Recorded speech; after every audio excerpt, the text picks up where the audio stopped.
so even someone at work, she was like, I watch it, like I get in bed, I put on the covers, I turn off the lights, and I watch the show. And it's like, that sounds so nice. You know what I mean? If you can have that kind of like routine, or it's not a routine because it's like more than routine, it's Ritual. It's a ritual. ritual. That's the word. Yes, ritual. Routine and ritual, they're so close. You know, part of my Instagram handle is sacredlife.ritual, but the difference between routine and ritual is largely intention. Like, how do you imbue what you're doing with the greatest respect for yourself? Jokes in the gym. Jokes in the gym. Not jokes in the gym. Jokes in the gym. Jokes in the gym. With Rudy Tibersi. What's up, everybody? Thank you for stopping by this episode of Jokes in the Gym with Rudy Tibersi. I'm your host, Rudy Tibersi. This is a podcast where we talk about jokes and the gym. Well, I talk about jokes in the gym because those are like my two favorite things. But what I really try to do is talk with people about health and creation. Those are the two main things we're talking about. And for me, they come out as jokes for creation and the gym for health. Those are two of the big things that I love. If I could talk only about jokes and or the gym, I'd be a happy camper. You know what I'm saying? So that's why I'm doing this podcast, and I have a blast talking with all kinds of people. I am primarily talking with comedians, but my guest today, she's not necessarily a comedian, though she is funny. She's charming. She's beautiful. She's talented. She is supportive. She does so many things to help others on their journeys, which I think is so cool, and we really get into it. Nitai Alekseiwicz is my guest this week. She's another fair goer, someone who has worked closely with Whitebird at fair. So we get more into that on the show, and it's just really fun to be able to flow through conversation with Nitai. We've had a really good relationship since we've met, and we get into some of her, moving to Eugene and where she came from and what she thinks about living in a small town and coming here from a place like California that has different environments for sure. So we have a great conversation. It goes all over the place, and we get into some of her work because she works in a realm that I am not familiar with. She is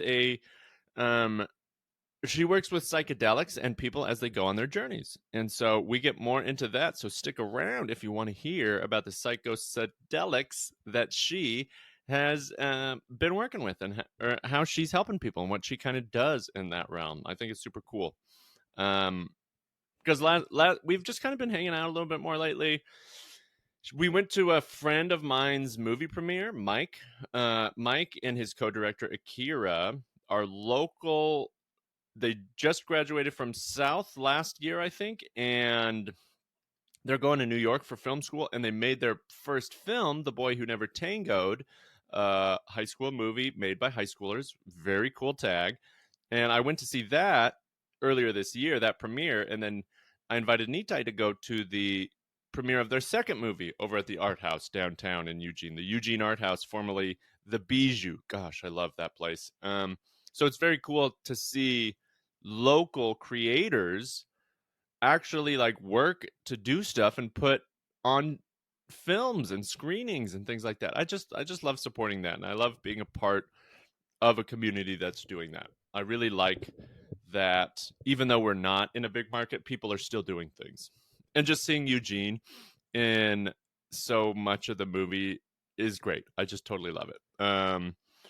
So yeah, Nitai and I went to see that last week, and she came to a comedy show, and then she's on the podcast this week. So it's been nice to reconnect a little bit and have some fun chatting and just talking about kind of her experience, her perspective, and we have a great conversation today. So I'm glad that you're here for it. And I'm also glad that I have this very fake sponsor that doesn't exist, Silly Sal's psilocybin. Have you ever wanted to know what the universe looks like from God's shoes? How about see the world from a cat's ear hole? I don't know. Have you ever wanted to know what it's like to taste numbers? Well, try Silly Sal's psilocybin. He'll get you sillier than all the Cybins you've ever seen. So call Silly Sal when you need some Cybin, and he'll silly you up. Silly Sal, psilocybin. Let's have some fun. And with that, we're going to have some more fun with Nitai in our conversation today. So thanks for stopping by. Let's get to it. Oh, and she's one of my last, for the time being, guests who were also fairgoers, fellow fairgoers, fair folk. Love the fair fam. Love having conversations with them. And so we get into some of her work and how she has worked with Whitebird at fair. And she's also done some performing and spoken word.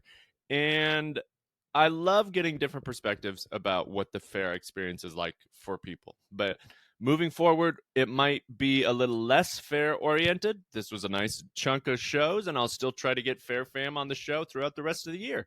But for now, it's going to be less of a focus moving forward. So please enjoy this conversation with the wonderful Nitai Alekseiwicz.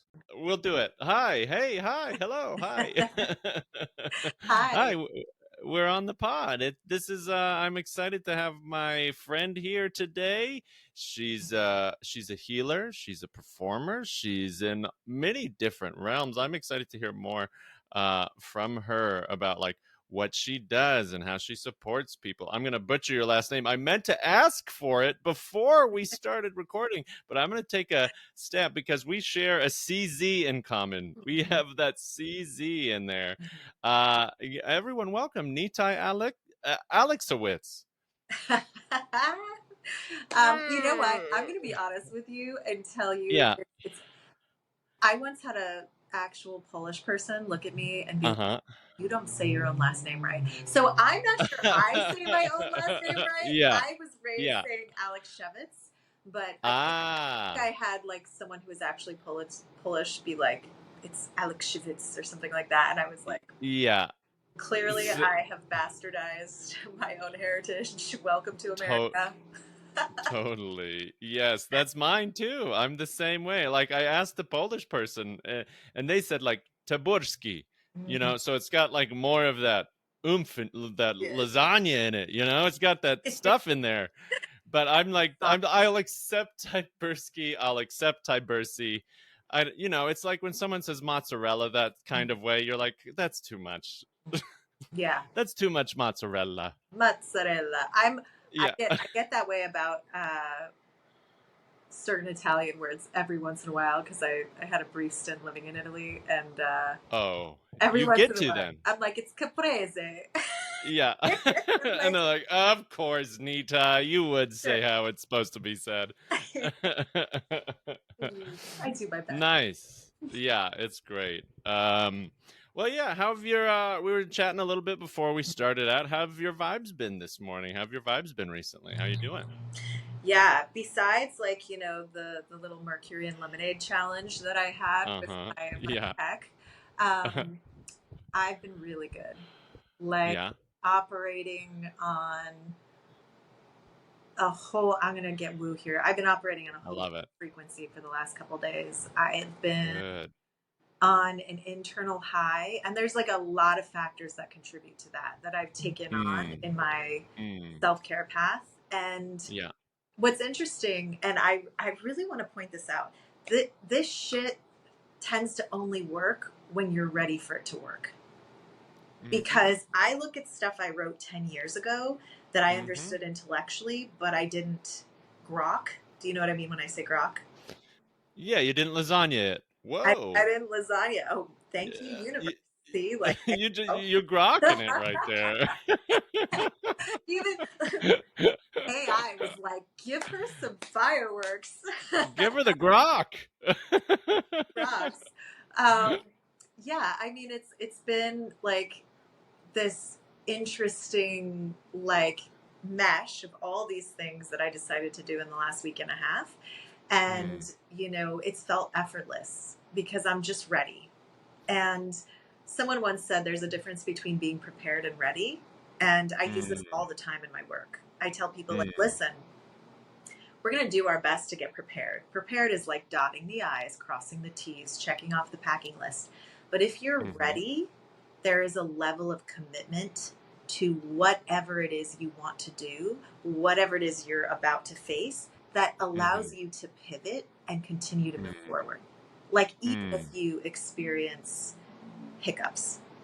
Yeah. Like this morning, I was like, all right, we're downloading this shit on the phone.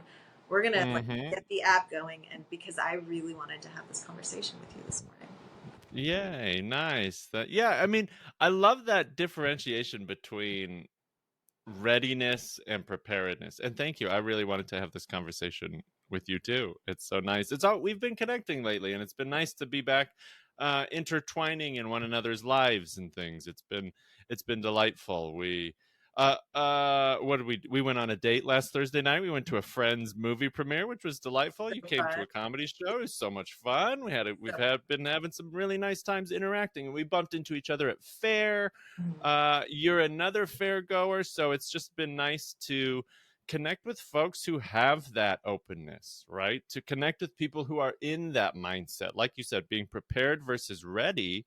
You mentioned having gone through a hard time the first part of this year. Yeah. And so maybe you weren't ready for some things, right? You were still feeling things. You're still going through stuff. Yeah. And when we're ready, that's when we can actually learn. That's when we're able to move forward and grow as people, or as units, as partners, as whatever. Yeah. And it's nice to see you kind of like feeling that for yourself. Yeah. And I think what's interesting is in a lot of the work that I do or have done, or just the life experiences I've had, I feel as though in our society, we often push ourselves to be ready before we are, and that we don't actually honor the periods of like stillness and rest and recovery and deep grieving, like those sort of underworld journeys that often are the contraction that must happen before the expansion. Like I tell people, like it's like breath. Like you just don't continuously taking in breaths. Like you actually have to take out breaths, right?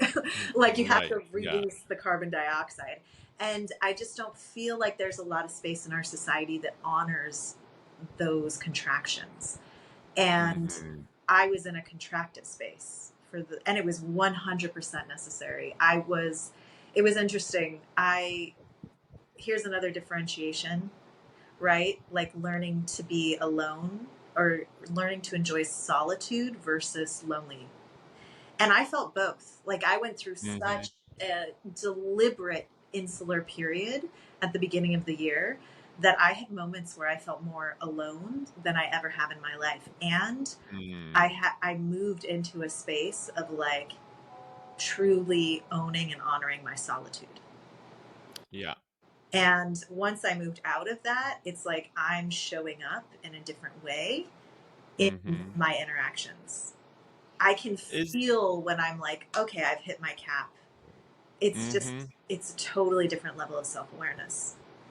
I really get that and empathize, feel that, because I've been similar just even this week. Last week was a really big, busy week for me. A lot of stuff. Got to feature at the club for the whole weekend and it was leading up to my birthday, and all sorts of stuff was happening all at once.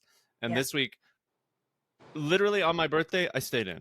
All I wanted to do was watch the finale of House of the Dragon, which stunk. And then it was a stinker.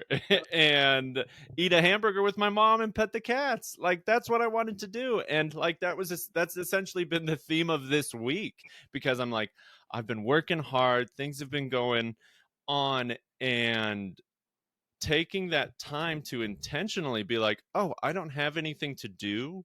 And the thing I'd prefer to do right now is just kind of be alone, just kind of be outside, spend some time eating, helping out mom, being around the house, seeing the cat. Like working out, like going to bed early. That is an amazing way to spend time with yourself. You know what? Like it really feels good so that you can be ready for events like this or that you have to be on, that you want to be engaged, that you want to be learning and thoughtful with other people. And for me, I'm just finding it's okay. I'm giving myself more permission to push the gas or push the brakes much more than I used to, Yeah. And that feels good. It sounds like you've made peace with your should. Yeah. You know what I mean? And Yeah. it's like once you realize that like should is not your own voice, you're like, oh, should is the voice of me projecting what I think other people are going to think I should be doing, Yeah. or some sort of like, you know, social overlord. Obligation. Yeah. By the way, my brain works in archetypes. Like I do great Okay. stuff like IFS parts work because I'm already like, who's my inner warrior? Like my life is the Yeah. House of Dragons episode in my mind. Like, Ooh, I love it. Yeah. I mean, Let me know what I play when it comes up, okay? ooh, okay. Now I want to. Yeah, Um, right? Yeah, I mean, and also like we'll circle back to that maybe if we need to, but yeah, totally. The last episode was like I was like and I read something on it. It was like an episode largely characterized by what didn't happen. And I was like, that Yeah. is exactly it. Yeah. But love the fantasy fiction, Right. love House of Dragons. I think that Sunday night I did the same thing. I Yeah. was like, I'm gonna order Thai in and snuggle on my couch with House of Dragons and Solitude, and it is glorious. Right. It's so nice. Yeah. So even someone at work, she was like, I watch it, like I get in bed, I put on the covers, I turn off the lights, and I watch the show. And it's like, that sounds so nice. You know what I mean? If you can have that kind of like routine, or it's not a routine because it's like more than routine, it's Ritual. It's a ritual. ritual. That's the word. Yes, ritual. Routine and ritual, they're so close. But it's like, it's just so nice to do those things and have intentionality behind it. And that's one of the things I've tried to incorporate more of since I've moved back to Eugene, you know, in 2018, 2019 or so, is doing things intentionally, making sure that I make a little more space. And of course, I'm not always good at it. I'm not always successful as I'd like to be, but I do appreciate that you know, there's plenty of woo in Eugene, and so there is that space for us to do things like that. You know, that might be a little extra, a little embellishing on the day to day. Hey, I'm starting. The older I get, the more I own my woo. You know, like I'm like, we're just gonna own the woo. But to elaborate slightly on like that idea of ritual versus routine, like to me, the like we are complex human beings, and therefore nuances actually can make such a vast difference. And you know, part of my Instagram handle is sacredlife.ritual, and a lot of what I do or what I ask of my clients to bring into their life is like, how do you, yes, you have to make a ritual routine to create a habit or to create a space in your life that feels sacred. But the difference between routine and ritual is largely intention. Like, how do you imbue what you're doing with the greatest respect for yourself, for what you're even like when you drink a glass of water, do you have a moment where you go, wow, I have access to this incredible clean water that I can just drink at any point in time, and I'm going to drink this water with like such gratitude, or I'm going to drink this water with like something in my head. Like, I'll give you an example. This morning, I'm like in the shower and I'm in a great mood, and I'm like using my little scrub on my face, and I'm saying to myself, not like, oh, you've had such shitty skin, because I've been like working through some skin stuff lately. I actually scrubbed my little face, and I was like, my skin is glowing and beautiful. This scrub is helping my skin. And it's such a, but I was like in the best mood. And that really affects how you walk through your day. But I also don't like forcing it. Like, if you're not in that space, you can say, I'm an amazing person, and it's just a cognitive dissonance. Right. It's so important, the words that we tell ourselves on a repeated basis. It sounds a lot like this book I have, Mastering Stand-Up by Steven Rosenfeld of the American Comedy Institute. Short read, good read. Any performers could actually learn from it. But one of the things that he, encouraged in there was something along the lines of not like going up before your set saying, I'm going to crush, I'm going to be hilarious, every joke's going to nail. It's not that. It's like, no, I am grateful to get to speak to these people. We have an opportunity to connect and to laugh, and I'm thankful I get to share my jokes with these people to spread joy or whatever it is, whatever the things are that you need to tell yourself to just take a moment to appreciate the moment and get you from that, like, when you're on the razor's edge of nerves, when it's in a performative space, it's like, okay, you could go into nervous or you can go into game mode, time to play. And oftentimes it's just that mental shift. It's just that reframe that really gets you to the spot you need to be. Oh my gosh. And I just want to reflect back at you because I just saw your performance and it was a 20-minute, or your set. It was a 20-minute set.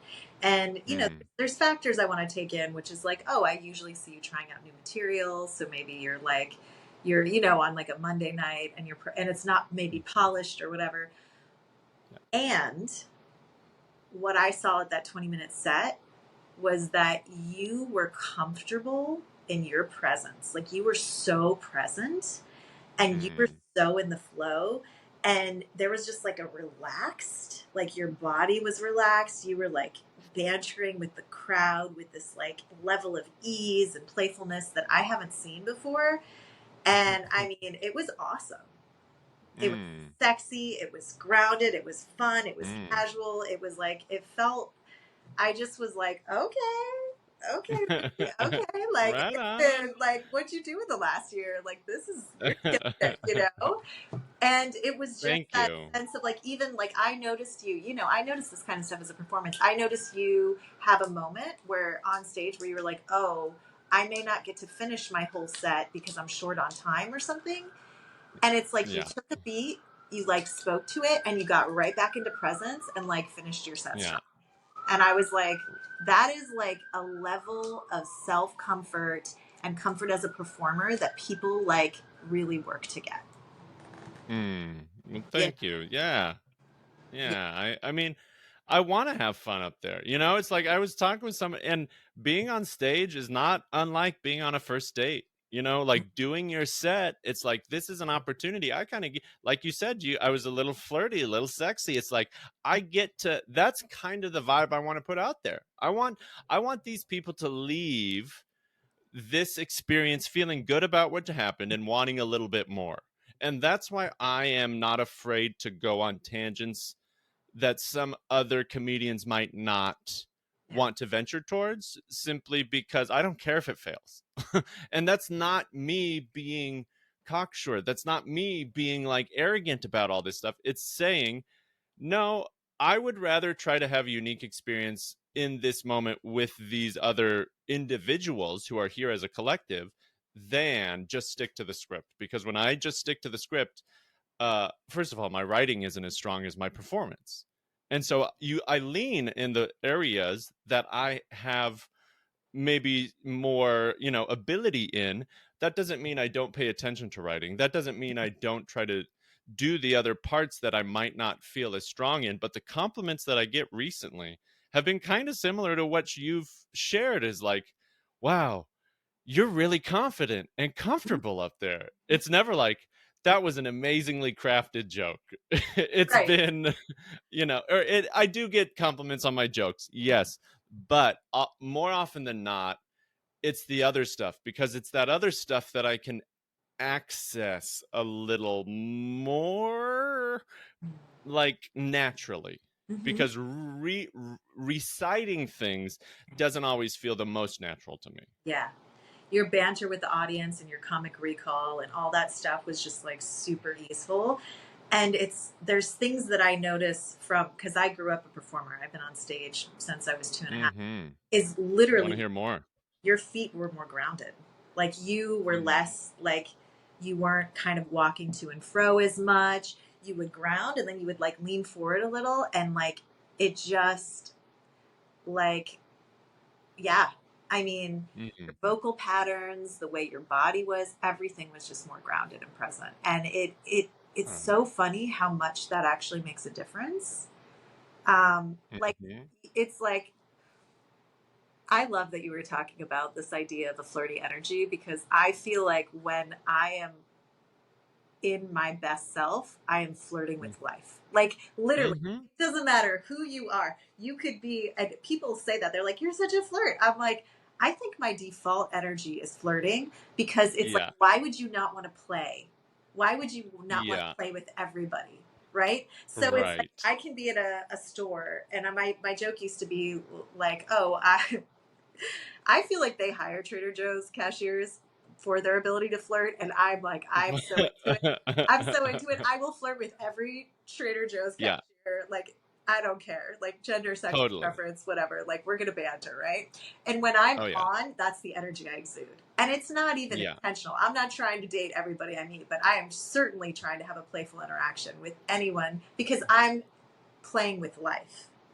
And that comes across. People feel that, and they want to interact with that and engage with that and have that be a part. They want more of that in their lives. So when they encounter that and are in the space, they're like, oh, yay, I got a Nitai interaction today. Aw, that's awesome. Yeah. And the converse is that, like, I am a freaking, and something I've had to be aware of is I'm a storm cloud. When I am not in a good place, it's like, you know, so it's just, you know, it's all this combination between acceptance and understanding the impact that you have on the world. Totally. But I got sidetracked about you. And what was it I was going to say? I don't know. I'm not sure. You might figure it out again later. I had an interaction with a storm cloud this week. It's so hard sometimes because that can be even more powerful than those positive, playful, flirty interactions. Someone at a member at work this week came up to the front desk. I work in a very fast-paced, human-facing, public-facing position where I'm interacting with people for maybe 10 or 20 seconds or for maybe 10 or 20 minutes at a time, like trying to help them figure out whatever they're trying to figure out at this time. And some older gentleman came up to the desk and was not very friendly. And he was like, asking a coworker some inappropriate questions. And then he walked away and he came back, and I asked him a question, just a friendly question about, like, how was the walk or something like this. And he looks at me and he goes, hey, you know what? Fuck you. And that was a new, like, anxiety unlocked at my job, because that wasn't something that I had interacted with in that capacity before, especially in the sense of being, like, friendly and trying to help serve and work for others. Turns out he'd also done that to someone else that day. And so he may be suffering from some kind of cognitive degeneration. And this might have been an act out. And so that makes the context of the situation a lot more understandable. At the same time, a lot of the damage was done. You know, like, when somebody comes at you in your day-to-day with that kind of energy, for me, I'm a highly sensitive individual, and so I feel that. And that was another reason why I just wanted to stay home this week, was just because it's like, oh, I got hit with one of those in public, and I'm like, last week someone showed me a boob, this week I gotta fuck you. That's the universe. That's the nature of the universe, is like, that's how stuff goes. Sometimes it's like, oh, I got an unexpected joy.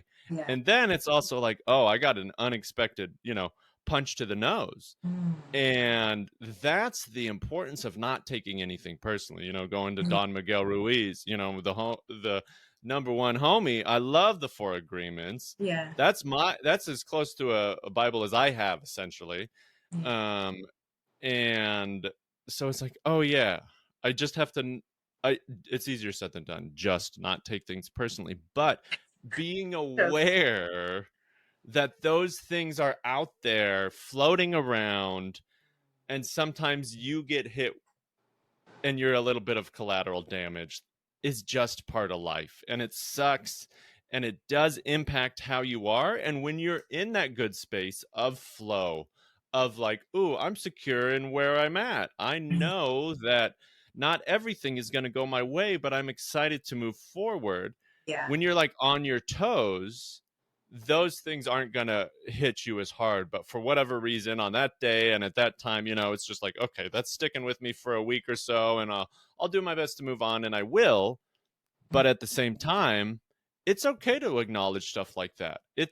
And I'm also trying to get in the habit of, at the end of a day, like, reflecting on the positive things that people said, like people who come in and are like, oh, you're such a positive voice at the Y, you're like a shining star of joy or what. And I'm like, hear these things, and it's like, oh yeah, like I've gotten 3 different inputs from my day job about progression in different ways, you know what I mean? So it's like, okay, I'm moving in the right direction, I'm doing the things at my pace that feel honest and natural and what I'm being called to do, but I'm not like rushing to meet it, like I feel like I'm okay at that. Do you feel like when you get a sense of like excitement and joy and that kind of thing, are you someone who like dives full force into it, or do you like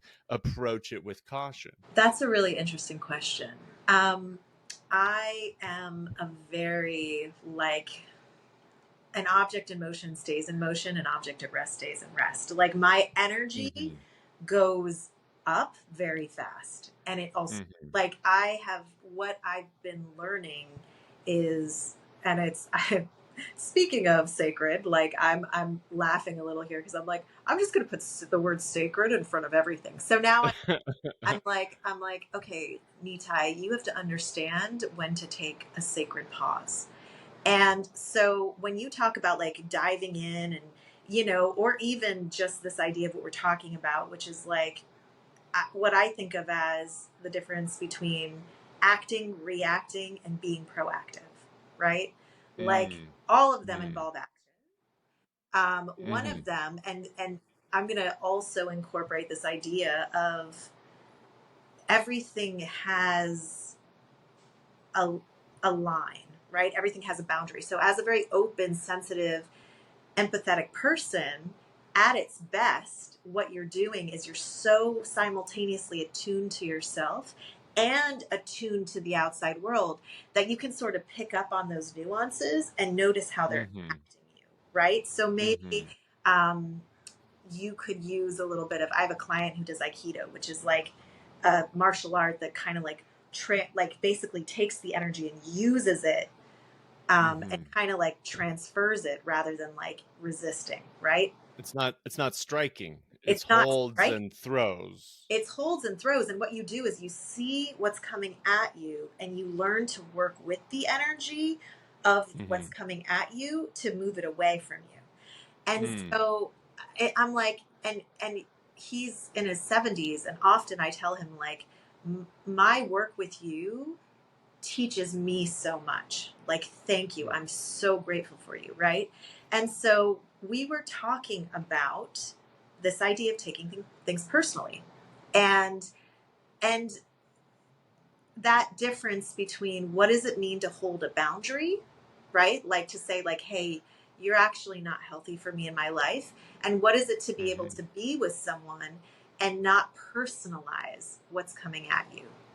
And I think this is again, like this whole podcast seems to be about distinctions, right? Like the nuance of distinctions. But like he said to me, he goes, I don't make the other person responsible. Let me see if I can reframe this. He said, I don't have expectations of how I need them to show up for me. But what I do notice when their actions are consistently taking me away from a center of being love, like being a loving. Yep. And he said, for the most part, I can communicate and make requests. And if that person continuously doesn't hear or meet my requests to change their actions that are like making me go to a place of like fear or anger or all these other things, he's like, then it's up to me to discern what my limitations are. And he was giving me an example of like, oh, I was in a 20-year relationship with that I felt was very narcissistic. And he said, that is my limitation. I cannot stay in a center of love when I am dealing with someone who has more tools to take me out of love than I have to stay in love. And I was like, Yeah. you're a genius. Such a great way to look at it. Do that. We're human. Right. Yeah, right? I was like, but there are days when we're just open and we're not ready and we haven't foreseen it, and the fuck you comes at you and it just hits you and you get full head-on impact. Like, and that sucks, because then now it's like in you and you gotta be like, ugh. Right. Now I gotta take extra good showers or whatever. Yeah. It won't happen for 21 years. I'll tell you that much. That was his big learning. We're not getting to 21 years. Yeah. You've mentioned your work a couple of times. Can you tell us a little more about your work and what that looks like? Because it's super interesting. Oh yeah.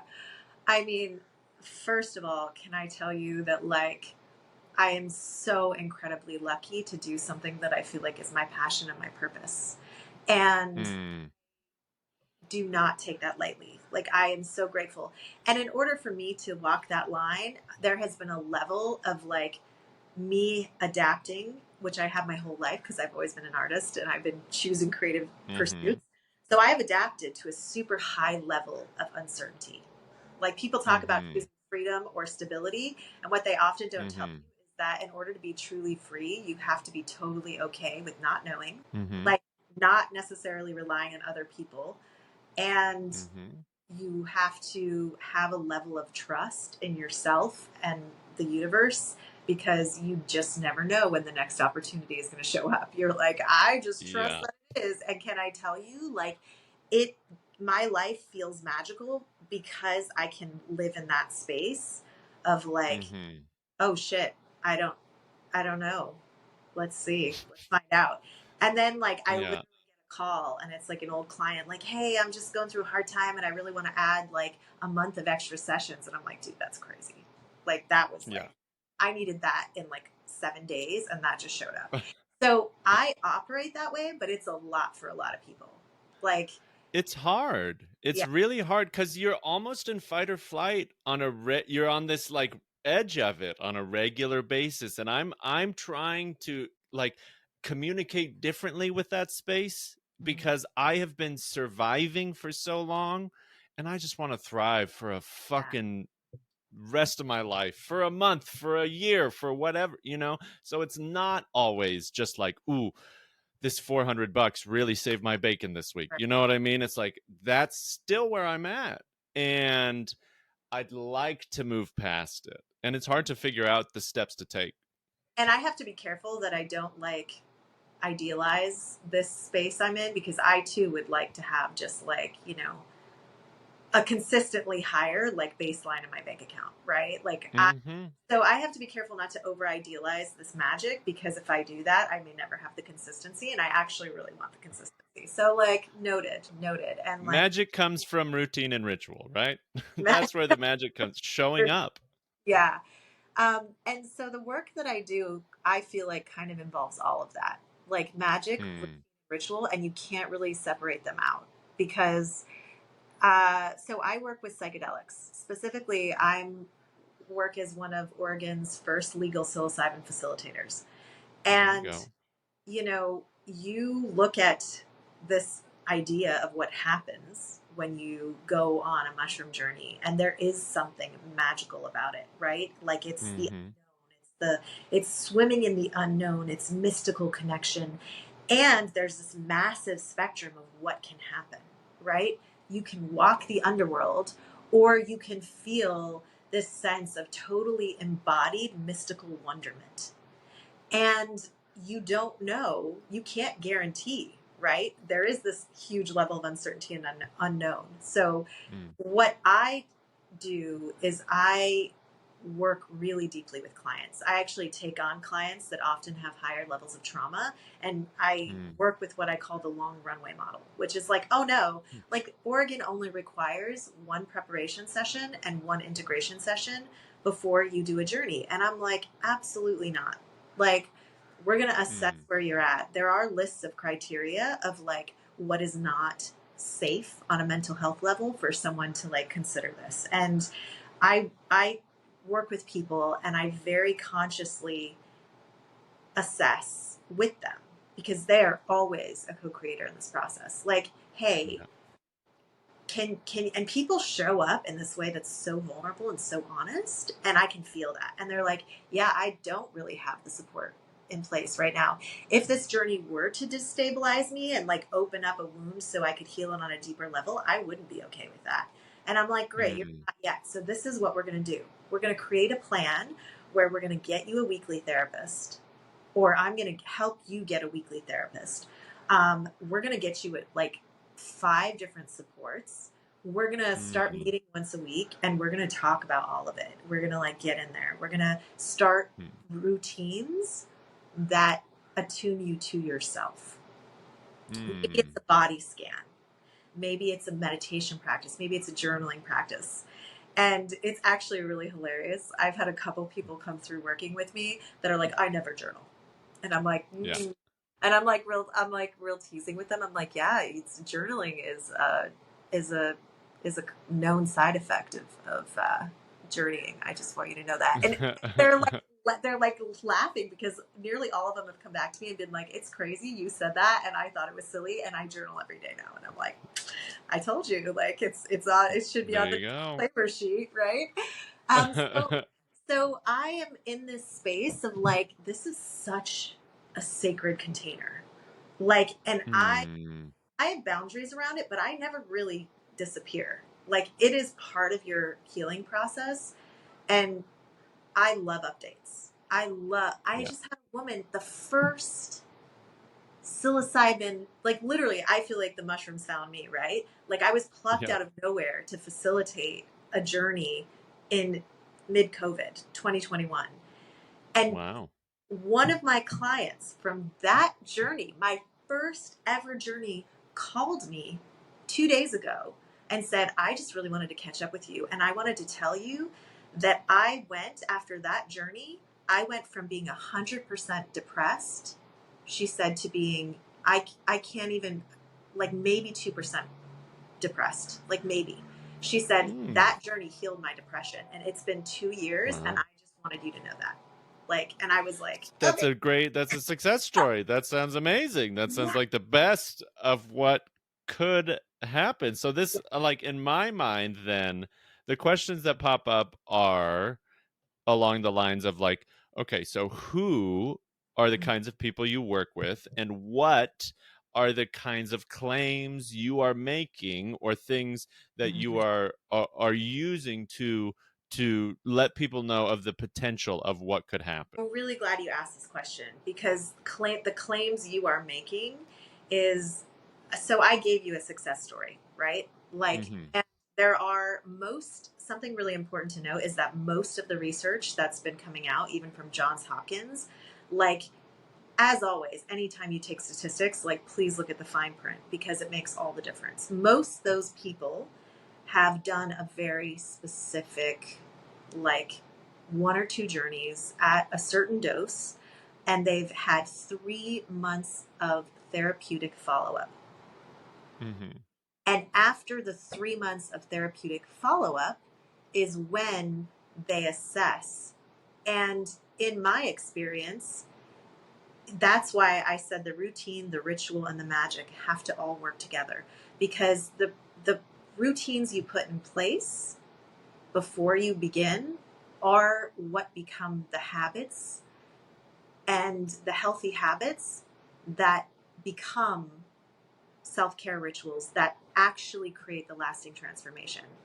Like, the thing that I love about psilocybin is that it has this ability to, I feel, heal the nervous system on an embodiment level that I haven't seen before. Like, I think talk therapy intellectualizes healing and doesn't actually make a difference on a nervous system level. And I have seen people experience something shift or heal in their nervous system that has lasting changes. However, just like you said, the dark cloud, right? Like, if we have these ideas of neural pathways, if we have well-grooved paths, and they're like, it's really easy for the water to go down the super, like, the groove, the deepest groove. And yeah. What I tell people is like, hey, you got to respect this medicine. Like, the impact is great on either level. This can rip you open and you cannot be prepared for it. And this can like completely be the catalyst for lasting transformation. My job is to help you assess that and to really, really look at your life in every way and be like, are we setting ourselves up as much as we can control for success? So it's like preparation. We're going into this. If possible, I'm getting your therapist and your psychiatrist on board, if possible. And I'm also saying like, hey, I want you to, we're going to look at every possibility here. We're going to look at worst case scenario. We're going to look at best case scenario. And I am going to give you tools so that you trust yourself, that you can handle. You trust yourself and you trust me, that you can handle worst case scenario. And mind you, we don't totally know what that could be, but oftentimes it's drawing from your own subconscious. So if you're conscious enough of your deepest fear, we can put it on the table. That sounds intense. It's super intense, man. I'm like, this is like my life. People are like, whoa, that's really deep and dark. I'm like, I live here. I live in a cave. I call it emotional spelunking. I love it.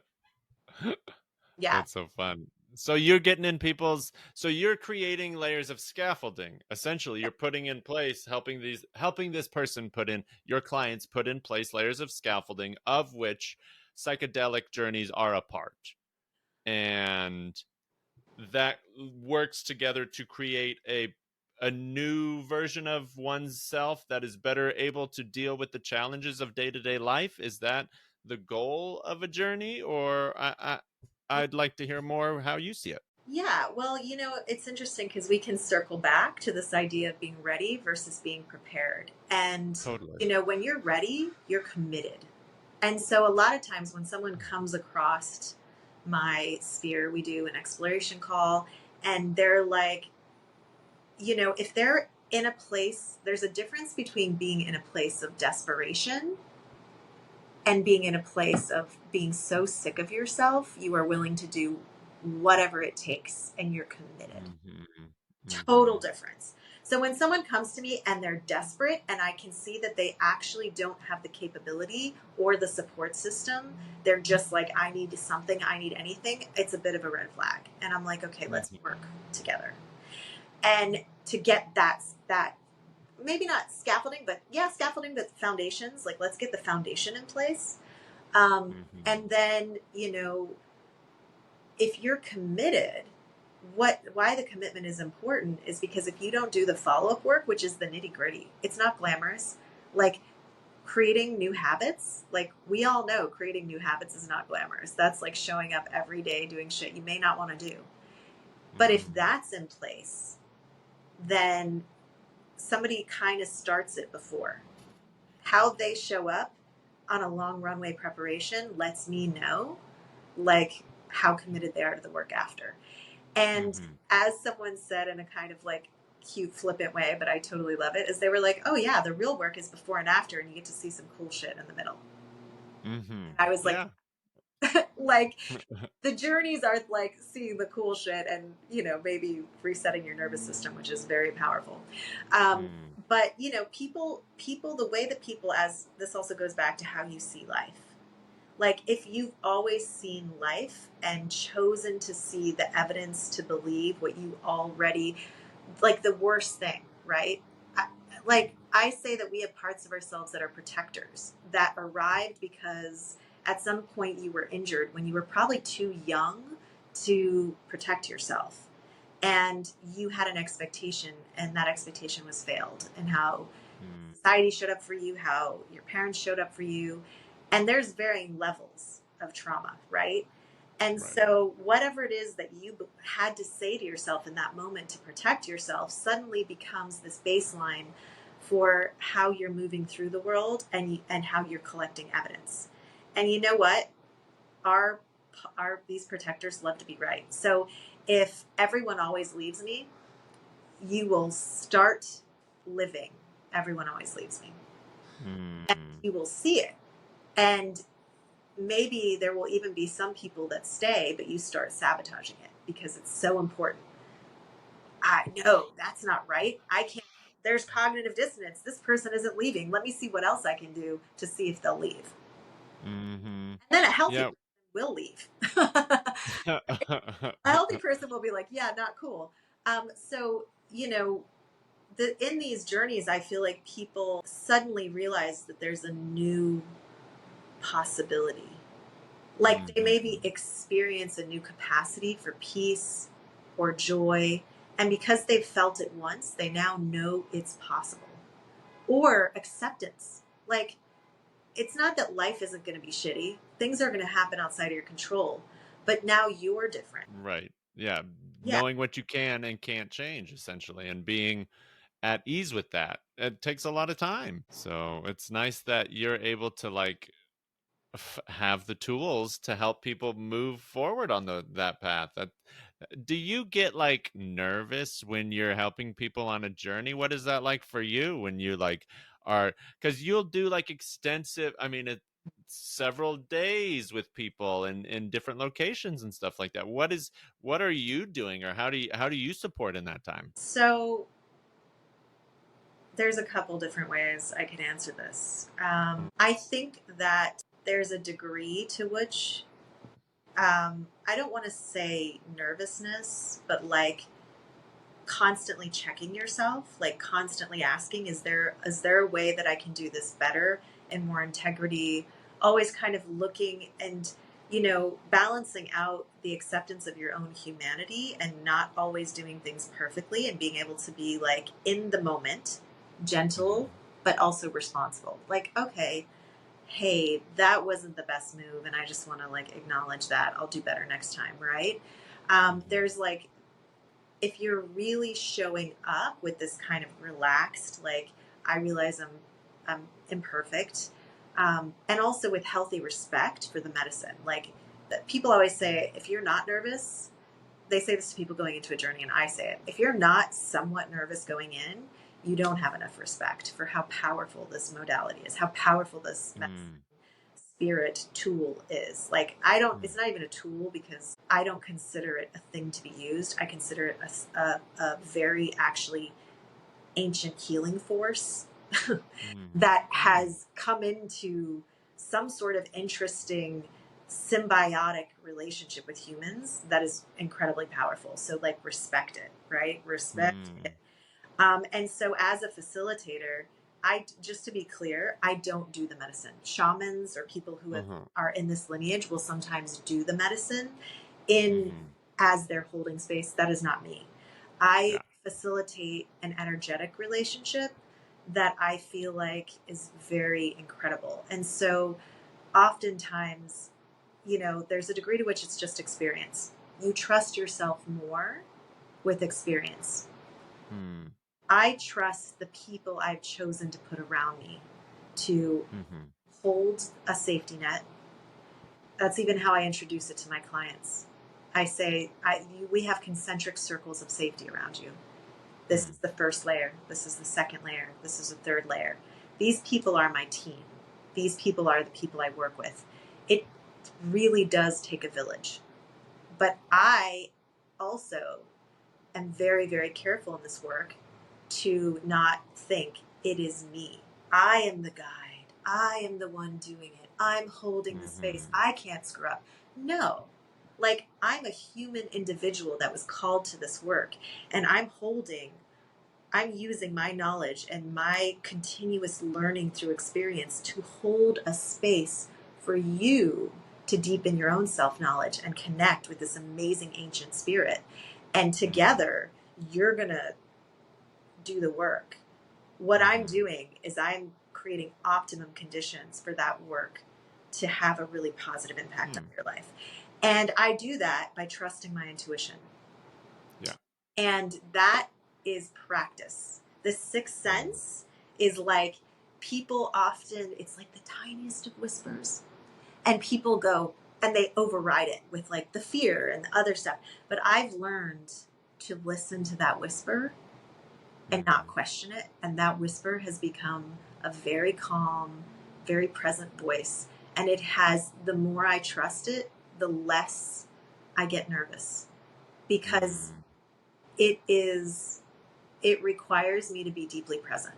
So my job is to do everything I need to do to be deeply present and listen to my intuition in a journey. And everything else, I don't know. I don't know what's going to happen. Yeah. All I can do is listen to that voice. And I know I'm on a rant, but I have one more thing to say. Like, when I listen to that voice, it is crazy the feedback I get, because people go into deep journeys on higher doses and they can be nonverbal. And I have no idea what's going on with them. And what I do is I close my eyes and I feel into it and I get a ping. Like, literally, it's like a knock. And my last client, his worst case scenario fear came to happen in his second journey. He relived the worst trauma of his life.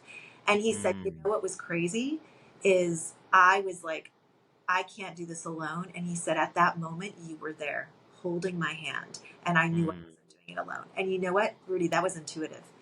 I felt now is the time to go hold his hand. And he got through it and had an incredible breakthrough. How did I know that? It was in the air. It was in the ancient medicine. You were in the vicinity. How cool!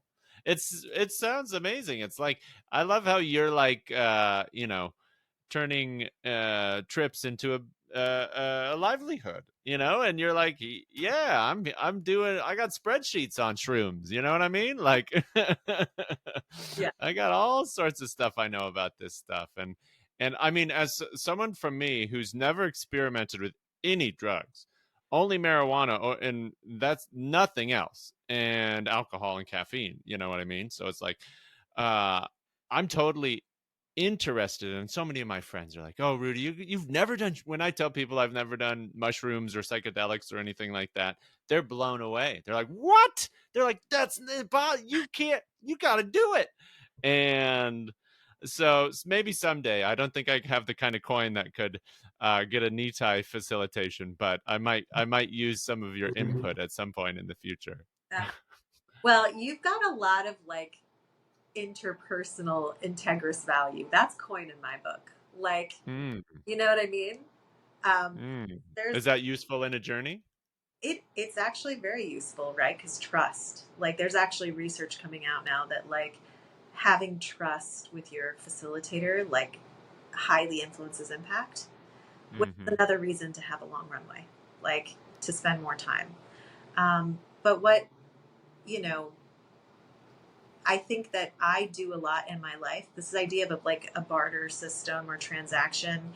What I've been experiencing in my life is that if you're open to receiving things in ways that aren't the exact transaction that you anticipated or that society dictates, things can show up for you in amazing ways. If you just say, hey, but also I show up. Like, I continuously show up for people in my life as much as I can, and that's not always possible. If I don't have capacity, I can't show up. And I've lost friendships because I didn't have capacity and I couldn't communicate. Hey, I can't actually be what you want me to be right now because I'm tapped out, right? But if I have capacity, I do my best to just pour the overflow of love and enthusiasm and excitement into everybody around me. And so what happens is when I came out of my cave, when I came out of my woman cave this year and said, okay, I think I'm ready. It's go time. I looked around and I said, it doesn't hurt to ask. And I went to people that I had these like beautiful relationships with. And I just said, hey, like, are you willing to do this? And it sounded like like in my head, I was like, oh, is that too much? Is that crazy? And like people one by one started turning around and being like, I'd love to. Yeah. This person who offered to build my website a year ago was like, I believe in you and the work you're doing. And he's like a professional website designer. And he's like, and I recently married him. Actually, I officiated my first wedding. And he was like, we don't. I was like, let's like draw up a contract. He's like, I don't actually need that from you. Like, I actually would like to do this, like, for you. Yeah. And so all of a sudden, this is like a huge stress. I'm like, gotta build my new website. And I like have a professional website designer. And I like went to a face painter for a burlesque performance coming up. And I was like, is anyone in this group interested in doing like a, you know, body art for me? And yeah, that'd be super cool. So I'm in the space where I'm like, oh yeah, I'm ready to receive. And it's just like, bam. Abundance right there. I love it. Yeah, it's so cool that when you're ready. Hi there. Is that the AC? Did a car just drive by your that was a lot. Yeah, with their muffler driving by. Okay, yes, that's what it was. Yes, plenty of compensation. I get it. Yeah, it's so cool. It just speaks to the idea that we're touching on all day is, you know, when you're ready. And I've had this conversation with people in the past, the difference between like, you're going to learn when you're ready. You're not going to learn when you're not. That learning those hard lessons, the reason they're so hard is because you weren't ready to learn them until whatever happened. And so it's like, yeah, you have to go through this junk in order to get past it, in order to figure out what to do with it. And so, I mean, it's important to have people in our lives that help us do that. You also do that at FAIR, essentially. You work with Whitebird at FAIR, right? You work with all these people who may need support. I've heard stories of Whitebird. You know, Devin has a joke, FAIR ain't fair until you've been to Cahoots or Whitebird or whatever. You know, it's like, I love that, but I've also never experienced it. So when you work with a Whitebird Clinic at Oregon Country Fair, as someone who's supporting people having a hard time, what is that like for you? What does that look like? Yeah. So Whitebird is incredible. I won the freaking fair lottery to have gotten into a crew like Whitebird straight out the gate. Like my first year at fair, I was Whitebird. And that's because I was a part of Subtle Winds, which is directed by one of the former directors of Whitebird. His name's Benjamin Brubaker. And Subtle Winds is a Oregon psilocybin facilitator training. So it's a program you have to go through to get licensed. And so I helped them get that off the ground. And he was like, okay, come do Whitebird. And like, everybody's like, fair. And I'm like, what is this fair thing? Okay, I'm going to show up. And Whitebird has been, I want to say, at fair 25 to 30 years. And it is a combination of like medical, like you have a bee sting, you have a cut, you have like any sort of a like boo-boo, and you're going to go to Whitebird, and Whitebird's just going to be like, yeah, here's your Band-Aid, here's your antiseptic ointment, here's your earplugs, like tampons, anything. But they are also there for crisis support, for psychedelic harm reduction. And I want to like discern that there's a difference between like what I normally do and psychedelic harm reduction. And, you know, as a matter of like, you know, inclination, I tend to work with the medicine as like a very distinct trauma healing modality. But a lot of people interact with the medicine recreationally, which I actually have a hard time doing the medicine recreationally, but would be a place where people would do psychedelics, right? And a psychedelic trip gone wrong at a place as stimulating as fair, right? It's just like overwhelm for the senses. Yeah. And in general, psychedelics are a sensory amplifier. So you can imagine it's like whatever you're going through times 10. And there's all the sensories at fair. Man. And then you're like, where am I going? And so what's really cool is people know Whitebird is in place, so you have a place to go that doesn't remove you from the festival, that doesn't potentially create more trauma by like, imagine like a first responder or an ambulance like pulling you out of a festival while you're tripping. Like that shit is Mm-hmm. gonna be terrible. So Whitebird has these like experienced medical professionals plus crisis/psychedelic harm reduction trained people who basically bring you in, figure out, is there anything medically that we would need to really attend to? And then they have these spaces called down tents, which are basically spaces where people go to get through their trip when they're having a rough time with trained professionals that don't try to like, we're not trying to dig deeper. We're on damage control, but we are a safe space. And as a result, people come back and go like, dude, I don't know how I would have gotten through that without you. Like, thank you so much. Or I've even had people come up to us and be like, my friend is having a bad trip in the tent and I don't know what to do. Can you advise me? And then we say, yeah, absolutely. Here's like 5 things you can do. Here's a breathing exercise. And people come back the next day and go, oh my God, that advice you gave me like was so helpful. I was able to help my friend get through that. And so harm reduction, like we are actively reducing harm. And it is like such an incredible way to be of service. Like, love it. Have you ever seen the comedy sketch The Altered State of Drugachusetts? No, I have. Oh, it's like David Cross. I forget what show. Maybe it's Mr. Show. I think it's on Mr. Show. But it's like all these people. It's like a kids style show, but talking about psychedelics. And they're like, and remember, always know your dealer or whatever the stuff is. It's like have the orange juice and all this kind of stuff. And it's like they're dressed up like pizza or whatever. I'll have to send you the link sometime. But it's a classic David Cross sketch. It's pretty funny. They're teaching you how to handle a trip through like a yes, exactly, like a Mr. Rogers Sesame Street style show doing how to handle a trip, that kind of thing. Yes, it's a classic. I'll send it to you.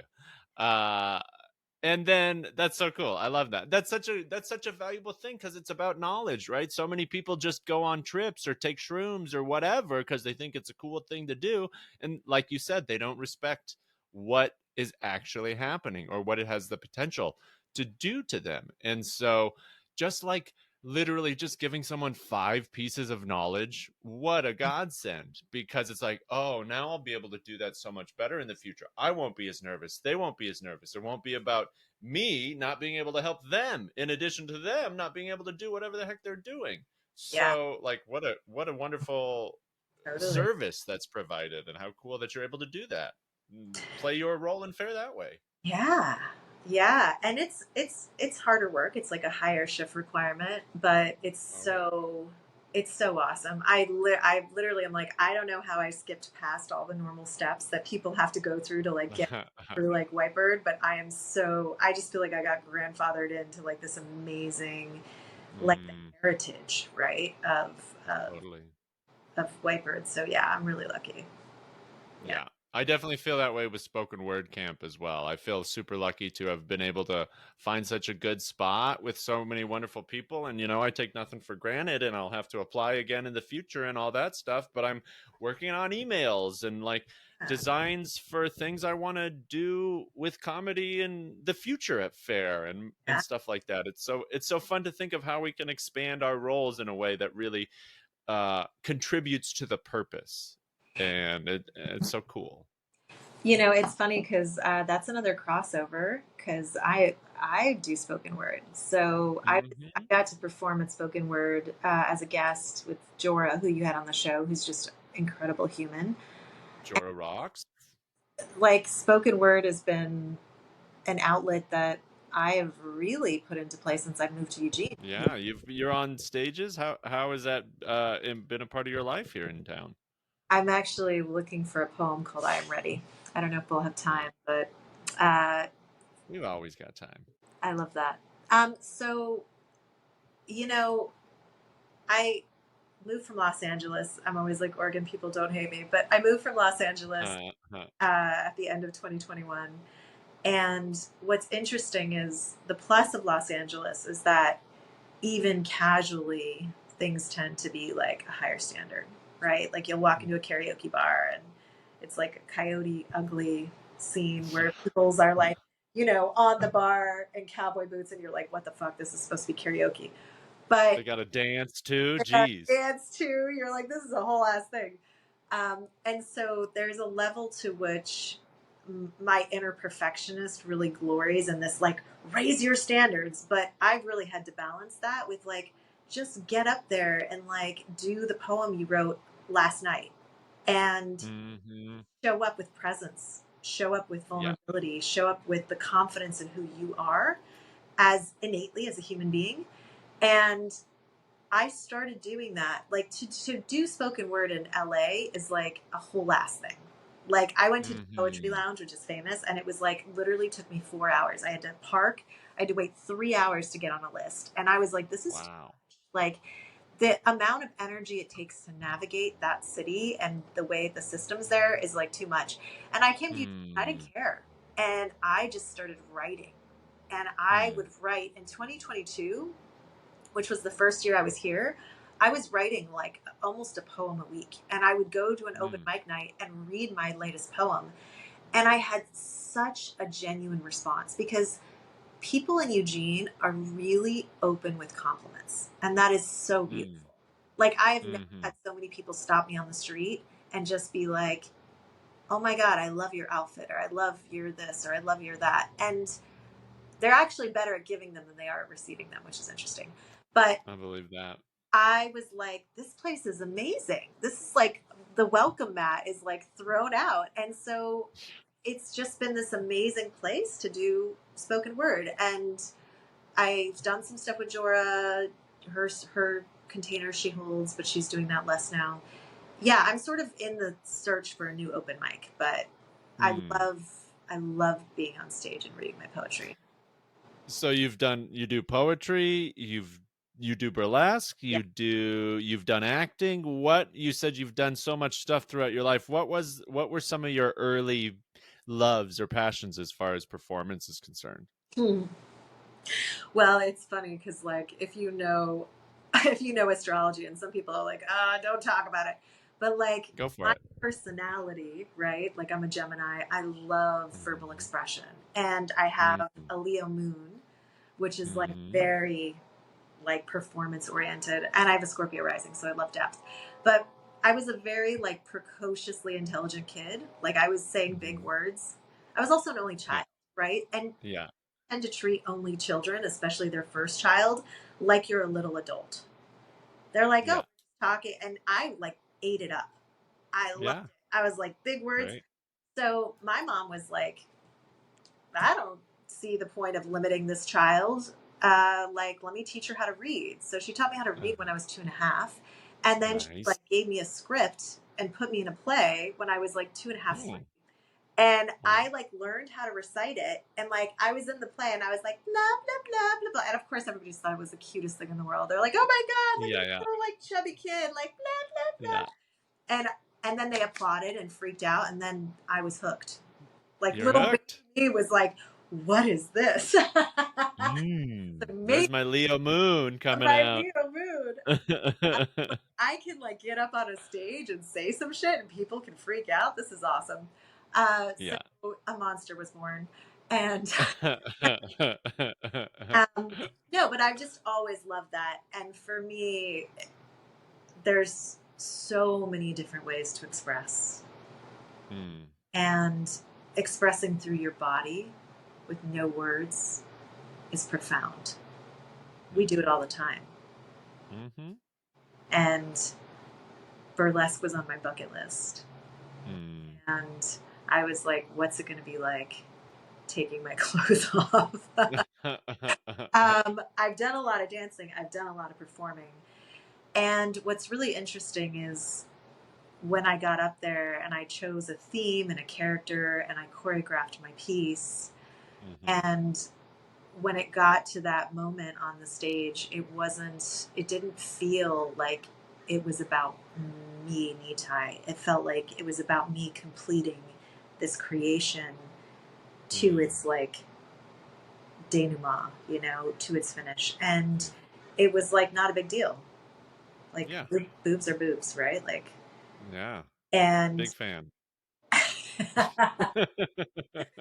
They're two of my favorite things to talk about. Most people are.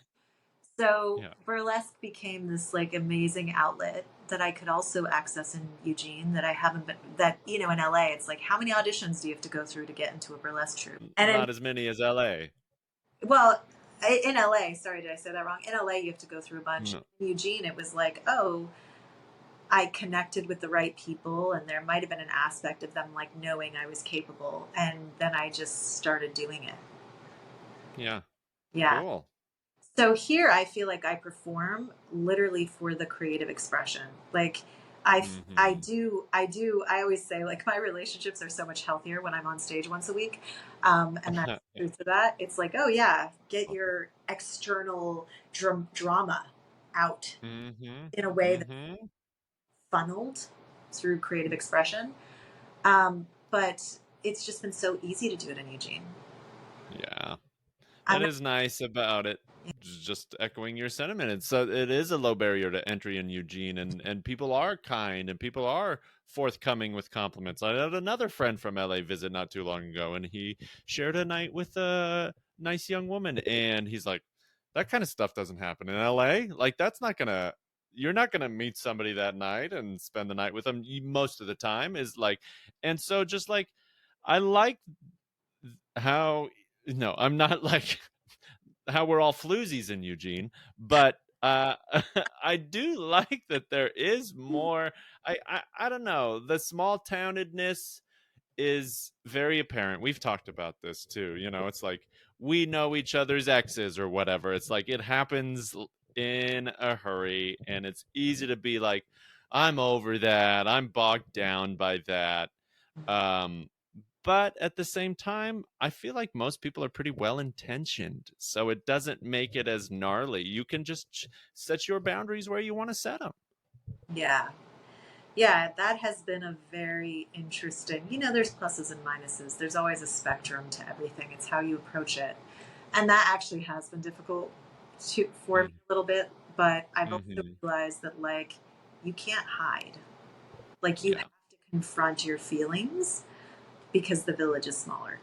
You have to confront the feelings of being rejected by the tribe, which have been much more in my face since I've been here. In LA, it's like, just move to the other side of town. You'll never see them again. Like, yeah.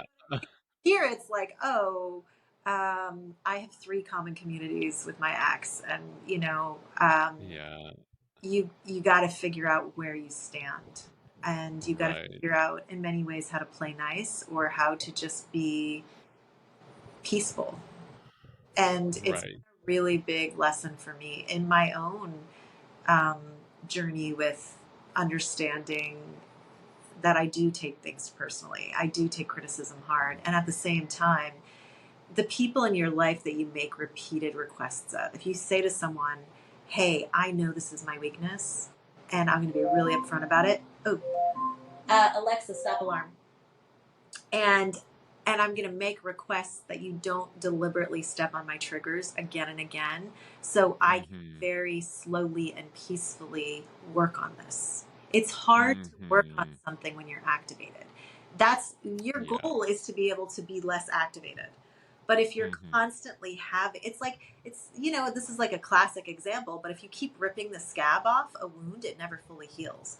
So the trick is to be in partnership and say, I am aware I have a wound, but I'm asking you to not take actions that continuously rip the scab off. And if they keep doing it, they're just, that's where your limitations on staying centered in love are. And that's where you actually have to say like, hey, sorry, this isn't working.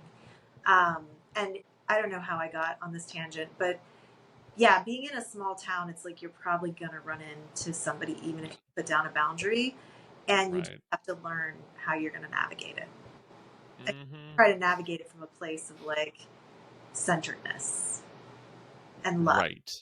Yeah. Coming at it from that loving background, I feel like that's an important part. Yeah, it's like you said, I used to live in a big city too, and it was easy. You could like a long distance relationship was like 2 subway stop, you know, transfers away. That's long distance, and it's like I'm not gonna see them. But now it's like I run into people that I dated from friggin' Corvallis. You know what I mean? It's like even when it's like out of your circle, you're like, oh, I'm still seeing those people somehow or another, and it just feels inevitable. So you gotta, yeah, just roll with the punches a little more. Stay on your toes, but not be guarded. You know. And that's the trick, right?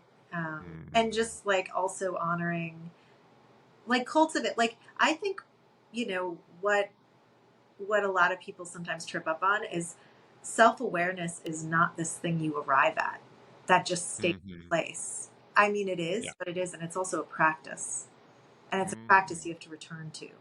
Like any of Yeah. these commonalities, like, oh, choose yourself or choose your partner or be present or whatever. Like, this isn't something that magically drops out of the sky and just stays with you. It's something you choose again and again, and you may screw it up and then you return to it. So to me, self-awareness is definitely this thing that you are constantly choosing to activate. Totally. I love that. And so as we kind of get past the hour mark and towards the end, a question I tend to ask is like, what do you wish you knew when you were starting comedy, right? Okay, so there's a lot of ways I could ask you a similar kind of question that I could ask you, what do you wish you knew when you were starting your work in psilocybin journeys? Or what do you wish you knew when you moved to Eugene? Or what advice would you give Nitai, who was just moving to Eugene? Like, that's one that I'm kind of interested in hearing more about. But I feel like lessons you've learned in these important different arenas of your life, I'm really interested in. So yeah, what kind of advice would you give earlier versions of Nitai? Oh my goodness. Whether or not we own or admit it, I think many of us, including myself, I guess I should only speak about myself, have this unconscious idea that one day we just arrive. Like, oh, I've arrived. It's whatever your idea of the perfect relationship is, the perfect job, enough accolades. And, the older I get, the more I learn to cultivate humility. And like when I say humility, that's kind of like an interesting thing. Humility is the constant willingness to think that you don't know. Like the constant willingness to be in a space of, I don't know. I actually don't know the answer. I'm actually really embracing growth. I'm actually really embracing learning. And, it's one thing to say like, oh yeah, the day you stop growing is the day you die. But to actually embrace that, to come back to this term grokking, which is from the book Stranger in a Strange Land, which is, this alien comes to Earth and he starts using the word grok and people are like, what is it? He's like, you don't have a word for it. It's to know something on an embodied level, to know it in your heart, not just know it in your mind. And so, to grok that, like, I am constantly a humble student of life and I need to be able to balance that with continuously choosing to love and accept myself. Like it's one thing to think that and another thing to understand how to do it. And I feel like I showed up in Eugene, and I was just, it's always like, when is it going to be the place I arrived? Is Eugene going to be the place? Is this going to be the moment that I, and I just really released a lot of ego attachment that I used to have that was like I'm going to be someone great, and it's like you have this value system where you're constantly measuring yourself against some idea of what success is. And it's like, to me, the truest form of success is inner peace. Like when I really can show up and be at peace with myself, no matter no matter what's happening, which is very hard to cultivate. And also to just be in this space of like, how do I cultivate appreciation? Because somebody was telling me the other day that like they feel a lot of shame around receiving. Like they feel a lot of shame actually at what they're even being given because they don't feel like they deserve it. And I was like, I've been toying around with this idea that appreciation is the antidote to shame. Because, or like I've often said, responsibility, the ability to respond can come about when shame isn't hamstringing you. So if we can look at our lives and ourselves like, oh, I'm not going to arrive one day. Like, actually, it's not a place. It's not even a state of being. I'm going to be constantly in a process, but I'm going to learn that how I show up for myself and other people in that process is something I will choose anew every day. And if I can appreciate the tiny little discernments and nuances of that growth every day, I'll turn around one day and be like, my life is amazing. I lived that way. I don't need to arrive. I've been arriving every day. That's my long answer. I love it. I don't need to arrive. I've been arriving every day is a gem from Nitai Alekseiwicz. Nitai, it's so delightful to chat and connect and get to have each other in our lives. I'm really grateful for that. If somebody listening to this wants to find out more about you and your work that you do at this time, what might be a good way for them to find out more? Yeah, so I'm going to be super human. You've heard me reference this website. So my website is currently being redone. So I'm embarrassed to say I can't send you to a website, but you can totally follow me on Instagram. It's at sacredlife.ritual. Website pending in the next 2 weeks. Right on. Also, I'm actually pretty fluid with my email, which, I can give to you, Rudy, and you can put in the show notes. But yeah. Right on. Hopefully the website will be up shortly. Up and at 'em. Yeah, no, that's a task. Well, I look forward to seeing how you continue to grow on all of your journeys, Nitai. Thanks for hanging out. Yeah. I'm going to send you a thing to the next burlesque performance. Well, yes, please do. I'm excited. How public I want that to be, but I'll send you the. Yeah, let me know, please, and thank you.